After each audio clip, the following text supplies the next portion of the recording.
Imagine a queen so powerful that even the rulers of Rome paid attention to her every move. A woman whose intelligence, charm, and ambition changed the fate of an entire empire. And a love story so dramatic that it ended with war, betrayal, and a mysterious death. This is the story of Cleopatra VII.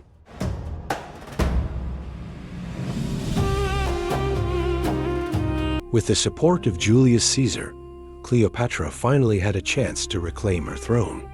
But the struggle for power in Egypt was far from over. Supporters of Ptolemy XIII refused to accept Caesar's decision. This led to a violent conflict known as the Alexandrian War. Fighting broke out in the streets of Alexandria. During the chaos, Ptolemy XIII attempted to escape across the Nile River. But according to historical accounts, he drowned while trying to flee. With her rival gone, Cleopatra was finally restored as the ruler of Egypt. But her connection with Julius Caesar had grown into something much more than a political alliance. Many historians believe that Cleopatra and Caesar developed a close romantic relationship. In 47 BC, Cleopatra gave birth to a son named Caesarion, whose full name was Ptolemy V Caesar. Cleopatra believed that Caesarion was the son of Julius Caesar himself. For Cleopatra, this child represented something extremely powerful, a possible future ruler who carried both Egyptian and Roman blood. Soon after, Cleopatra even traveled to Rome and stayed there as Caesar's honored guest. For many Romans, Cleopatra was mysterious, powerful, and controversial. Some admired her intelligence and charisma. Others feared her growing influence over Caesar. But before Cleopatra's future could become secure, Rome itself was about to explode into chaos. Because in 44 BC, something shocking happened. A group of Roman senators assassinated Julius Caesar inside the Roman Senate. His death would change everything. Cleopatra suddenly lost her most powerful ally in the world. But the story of Cleopatra was far from over, because soon another powerful Roman leader would enter her life.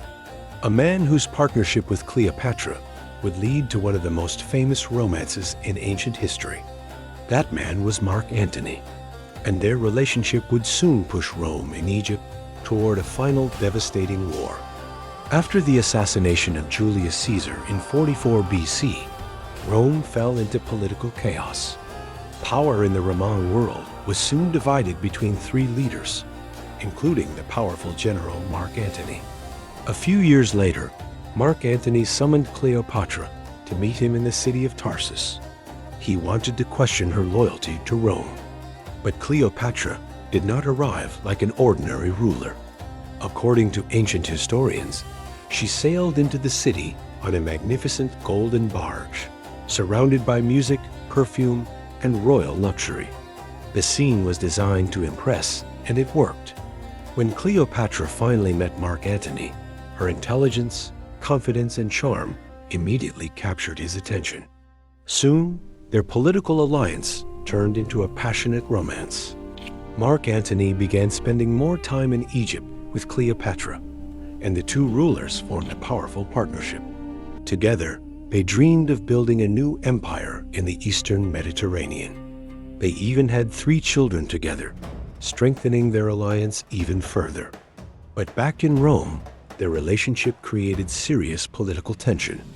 Another powerful Roman leader, Octavian, began using their relationship as political propaganda. Octavian claimed that Mark Antony had become too loyal to Cleopatra and was betraying Rome.